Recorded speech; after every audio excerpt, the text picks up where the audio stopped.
with the curtain raising game between the academy ladies, academy girls rather, with the academy boys. There was a game between Said Olero up against he played up against Jamidi Rogum, and in that match, of course, it ended in favor of that girl. She's only 14 years of age, and she was able to beat the other boy. And then there was another curtain raising game between Sifarti Peru that lost to Busira. And then after that, we saw the biggest of it, whereby there was a match between, in fact, the match between Rock Nelson, who played against Swadik Muhammad. That game stopped on the way because the two boys, of course, had to sustain injury. That's why they could not be in position to finish the whole match. And after that, there was a big one between Kiki Rock of Arua City that lost to Joel Mugenya for East Coast, and that was a very big match. And in the heavyweight, there was a game. They nicknamed him as Wakiso. That was the last match, and it was in heavyweight, and we saw it ending in favor of Arua City Boxing Club. We saw Wakiso beating the other boxer that comes from that East Coast. And all in all, the actual preparing for the novice. Novice is, of course, a national tournament that will be hosted by Kampala, and it will be taking place over the month of November. That means already today is already 10th. We only left with some few weeks for the kickoff of the tournament. It's called Novice. Then after that, the biggest of it is all about the intercity tournament, which will be hosted thus by Mbale City. According to the report we have got from the organizers from the above clubs, that's Arua City Boxing Club and East Coast, they actually preparing for these two events, novices, that's in Kampala. All of them will be taking place in November. That means in the world of boxing, of course, we will be having two big events taking place in November. And I want to repeat it again. After that, we will see the focus taking place, not in Arua City. This time it has been taken to that Mbale City. It will be amidst the boxing clubs we have from the different cities we have within the country. That's the update I can give about the event which transpired yesterday between Arua City Boxing Club and East Coast. Now, a lot of losses for Arua City, and of course, you could say the Kampala team came a lot prepared. What exactly lacked in that game for you? If you are there and you take a look at how it went, you will realize that they had that fear factor, because East Coast, as I said, is one of the biggest boxing club we have in the country. They are based in Kampala, and when there is here in Arua City, they had that fear factor and that negative mentality. Of course, they were going to lose the game into the hands of East Coast, because the team is having pedigree, the team is having everything. Even the coach that is coaching the boxers of Arua City once played for that East Coast, and he is also having attachment with the East Coast. And when I tried to had some interviews with him, actually there is 70% of the attachment of the coach, of course, is based at East Coast. Actually, it was a very big game. And looking at some of the things which lacked for the team of Arua City, of course, the composer part of it, of course, is one of the things they lacked. And also, I think they did not train much ahead of the contest, because as I said, you take a look at the weight of the boxers that are coming from East Coast. You compare them with the boxers that are coming from Arua City Boxing Club, and also some of the boxers that are playing for East Coast from Kampala. They already have that CV, they already have that profile. So many of them have ever featured for the national team, with the exception of only very few boxers, the likes of Andama Basir from Arua City, that at least have tried it for national team of Uganda. But the difference was much. But if you take a look at the fights they had in at least some of the boxers from Arua City Boxing Club winning it, like I said, we saw that's Wakiso winning in heavyweight, and also the other one we saw Andama Basir punching the other boxer from East Coast twice. Normally in the rules of boxing, once you fall on the ground twice, of course they give the winner to their opponent, to the other opponent. What I can say in summary is, out of the 5 contests they had, we saw Arua City Boxing Club coming with the 2, and then the other remaining 3 going into the hands of the boxers that are coming from East Coast. All right, it's a very big one. Arua City Boxing Club, one of the clubs that I think it should be have generated in 2019. That's when they initially started active boxing, and then they got registered with, that is the UBF. Later on, of course, we did see under the stewardship of the man by the names of Mr. Honorable Shino Rashid, who of course is the president of the team. I did see him yesterday, interacted a lot with him of what exactly could be right there, but of course he told me it's the boxing that they need to really make sure that it works out.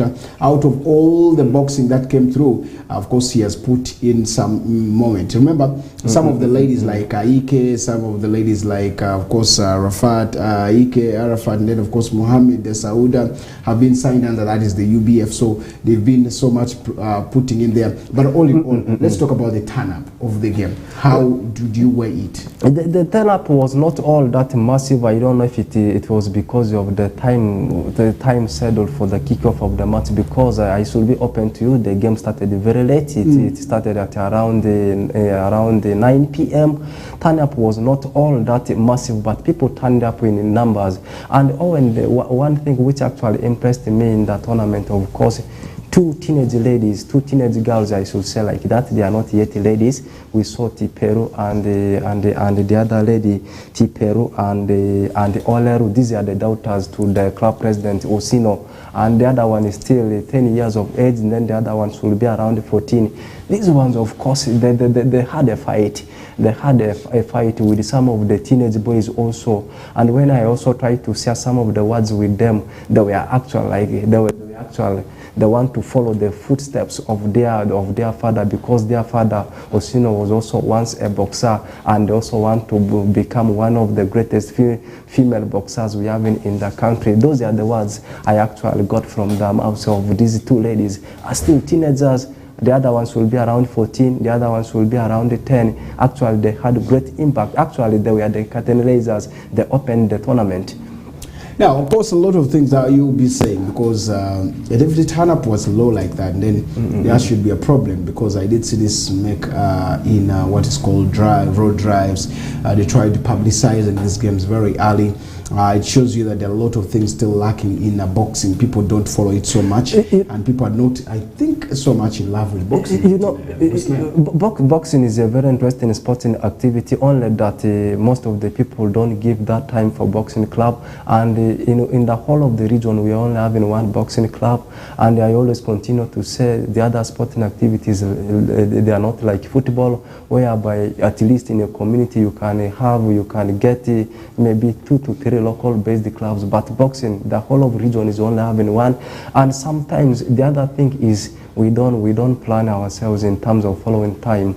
It was earlier on communicated that the game, of course, was supposed to kickstart at 5 p.m. You know, in Africa, we don't follow time, and around I should say around 5. From 5, the game kickstarted at 9 p.m. Some people came early, but still they found there was another activity taking place at Heritage Court, so they had to go back. And you know, some of the people who had interest to attend the tournament, they had to go back because it was already late. A game kickstarting at 9 p.m. What should I say? I should say to the event organizer, so they should adjust on time. When normally they say something is kickstarting at 5, it has to kickstart 5 exactly, not confusing fans here and there. I think the reason as to why fans, of course, had to turn up in a low numbers, of course, was because of the confusion they had in rescheduling the time. Because from 5, the game kickstarted at 9 p.m. I think that should be the challenge as to why the turn-up was actually low. All right, now that's where, of course, it is, and we're expecting a lot probably to come. The team should be getting well and probably prepare things that will be coming right there. But of course, all in all, I want to leave that there and get into the FUFA Big League, where of course games were played, and at the same time how now the table structuring is. But there are certain games this week that will also be coming through, according to that is the fixtures of the FUFA Big League. Match day 3 went on, but of course we have match day 4 that is coming in there. This coming Wednesday, which is tomorrow, you'll be seeing Deja University play against Boma Football Club. And you will also be seeing on Thursday a game that will be there between, of course, Kataka FC and Chiinda Boys right there. And of course, you will also see that Chigeze Homeboys will be taking on Chetume, and Young Elephant will be welcoming Blacks Power, as of course a team of Ginger North United takes on Mbale Heroes, and Karo Karunji will be welcoming Calvary Football Club, and that game will be at St. Jude's Arena. Lugazi will be welcoming Police. These are two tight teams that are doing right there. But if you look at the table standings, you will see that these are table leaders who are going to be fighting in right there. Now Police lies on top at number 1 with 9 points, and 6 points is Lugazi FC after playing, of course, their second game right there. And Ochetume, after playing the third game, has 6 points at number 3, and Nduparaka at number 4 after playing 3 games with also 6 points. So from number 1 up to number 5, you have 6 points all in that team right there. That's big one, as number 5 is Calvary Football Club right there, who have, of course, a goal less right there. Now, all in all, games are coming tomorrow again, and we're expecting to see what comes in there. That means some teams will be in a break, but tomorrow's game, Deja University against Boma, what are you expecting? Deja University up against Boma. Actually, they have not started the season on a good note. Deja is last and they have are the no last, points. and they have not even won any point, and the actual last team on the log coming up against Boma FC. Boma in the previous 2 games have played a draw. That means it has 2 points. Not a bad one for them. The race is still on. It's still very tight. I don't see so much differences in the points between the teams that are sitting on top of the log and teams that are sitting behind. The race though is still on. The points will keep on widening if you don't win the games. Like for the team of Deja University last season, the 40 relegation throughout, this will be the moment for them to see that they have at least to put something on the table on Thursday. But it's going to be a hard one for them. They are going away to Dasi Boma FC. Boma FC, of course, if they are coming for the game with that positive mentality, they can still pick something against Deja University, because normally when you don't perform very well, people will keep an eye on you. Every team will make sure that they pick something against you. Will it happen this time? They have not only been beaten, actually they have been conceding goals for fun. That's in Deja University coming up against Boma FC, and they are also traveling away. I don't think they will be the person to collect the maximum number of points. Maybe the good thing for them that will work out in the face might be a draw.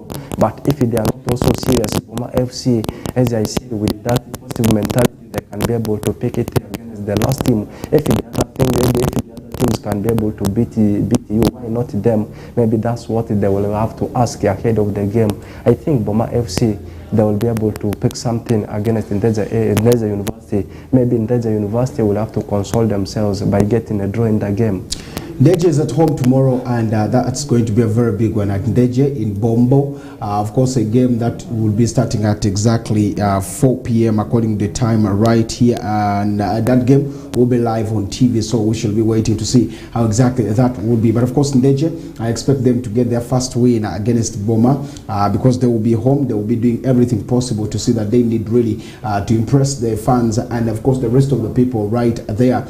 They are not doing well. 3 games, 3 losses already in the red zone. That shows you what exactly it is. Yes, Boma has played also their games after winning, of course, none, but of course have 2 games played, and they have a draw. So it gives you impression of what can we win this and get to 5 points. Then if they go to 5 points, that means they're going to be changing position instantly to see that they get themselves right there. Now Kataka, that lost to Nduparaka Football Club in their match day 3 1-0, is going to play a team that is still new in the team called the Chiinda Boys right there. Kataka, as I talk right now, lies at number 8, as Chiinda Boys lies at number 10. But Kataka has 4 points, as of course Chiinda Boys have 3 points after 3 games. That means most of their games have been right there. They have won once, they have lost once, and they have also drawn none right there. So it's a very tough game. For that is the team of Chiinda boys. What are we expecting against Kataka, who are going to be at home? Truly, it's going to be a tough one for both sides. I have loved the way how you have given the statistics, and the statistics, of course, not a bad one for the team of Kataka. 3 games played, winning 1, drawing 1, and picking 1 defeat means that they can still be able to do something. They are not far away from the teams that are controlling the table, and they are the home side at Timbale. We know Kataka, whenever they are Timbale, they will always want to fight for everything to see that the worst for them has to be a draw.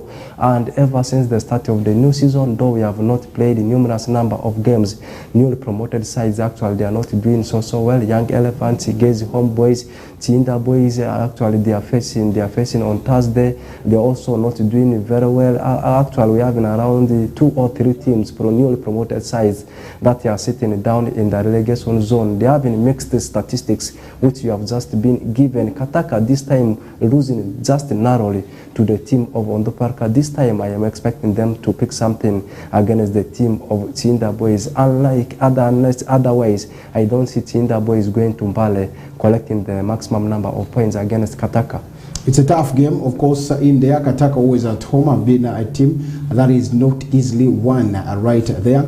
I watched their style of play. Yes, they are a team that plays probably they like kicking the ball and probably finding it in long ranges. They want counter-attacks. Of course, if you don't go well, you will always they will always of course harm you. But of course, all in all, it depends on the tactics that every coach will have to use ahead of the games that will be coming right there. So it's a tough game that you should be seeing. But all in all, there's that game between Lugazi and Police that will also be coming. What is your expectation ahead of this game? Lugazi up against Police. Lugazi is having 7 points, right?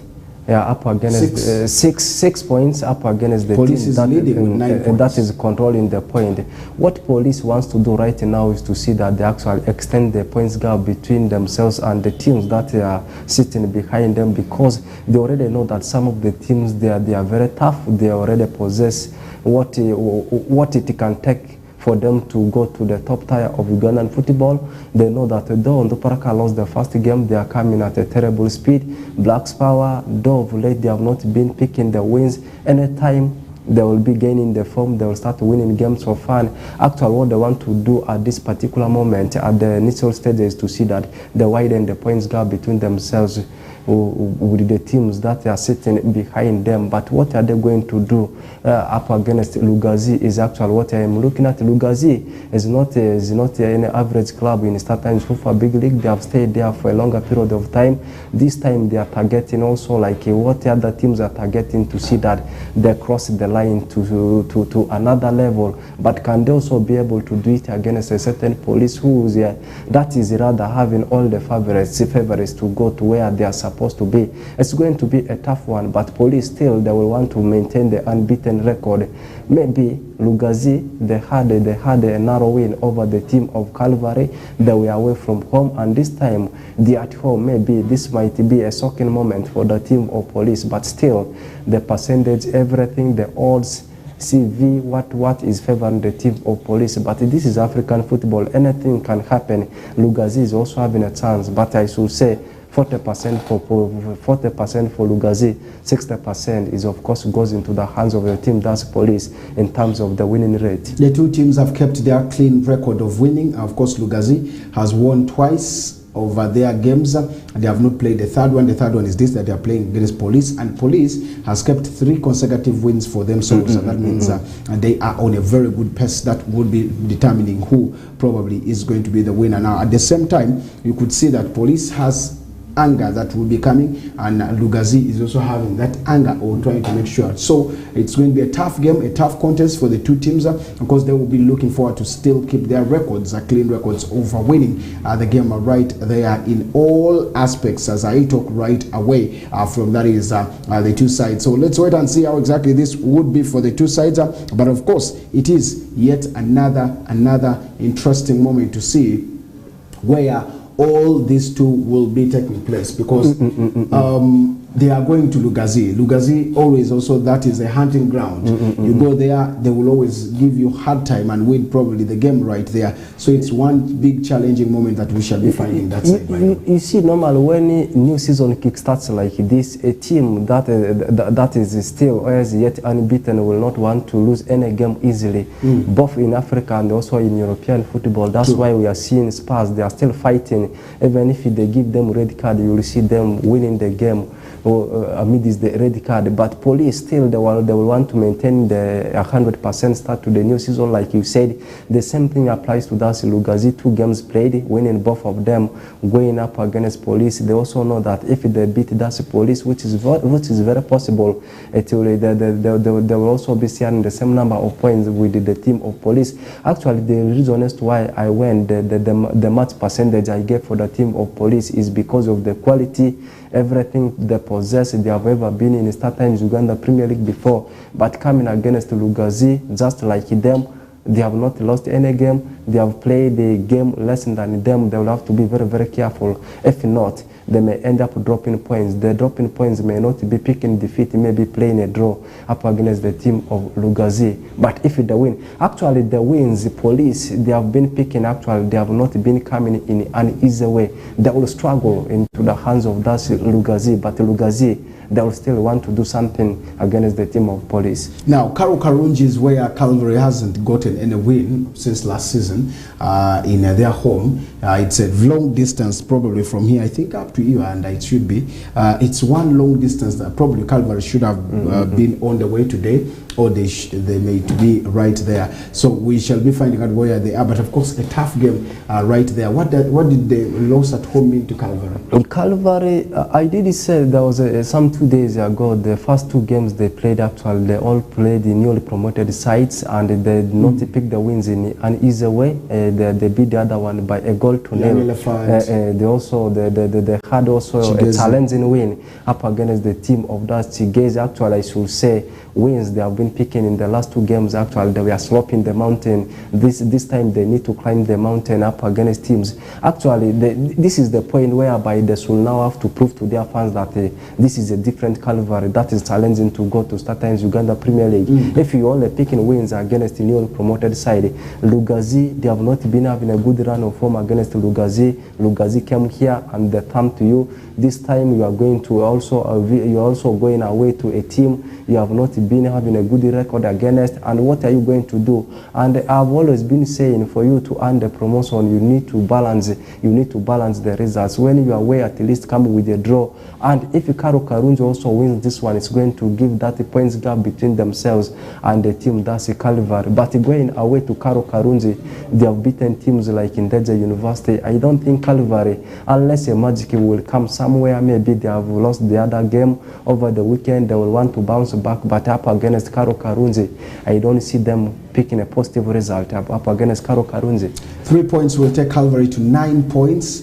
And the 3 points got in that side will take Karo Karunji to 7 points, so ahead of Calvary in case they don't win. But of course, a draw will mean that Calvary gets to 7 points and Karo Karunji gets to, of course, 5 points right there. That's a game that is also coming on Thursday. So we're expecting a lot of games that will be probably pushing in right there. A couple of teams will be also in break, like Onduparaka will not be having match day 4 because of what, of course, they will be preparing or this weekend. We are going to be having, of course, drum coming in there, so a lot of things. But let's first turn our focus to that is the FUFA drum also, and see what exactly is coming in there. Now teams are preparing in there as Onduparaka Football Club is off. Then of course the Greenlight Stadium rumorly I've had is the place that is going to be used, because remember it was supposed to be Luo grounds according to their communication. We are waiting for official communication from that is the team, but of course we did see a fixture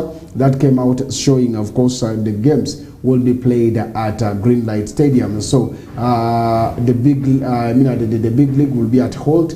That means Duparaka will be coming back on game on 22nd of this very month, and these games will be away. One to Chiinda, and then the other will be at that is of course, to Chigeze. So those are the games. But of course, the home games that will be coming right there for the drum in front of you.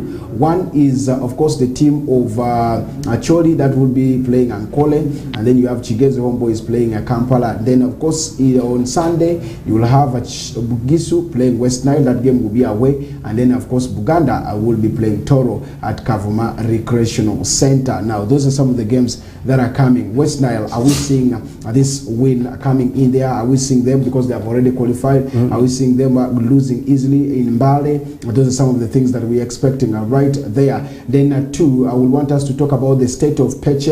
Will it be ready for Saturday's game? Because you saw, if you go to social media right now, you have seen how exactly Peche was dismantled, and of course after having an event or a show in that very place. What is your say about the Peche Stadium before we get to the game that the team of Bugisu plays against Westnile? If we talk about the Peche Stadium, actually, this is one of the well-known stadiums that has been hosting, that has been used for hosting FIFA drum games.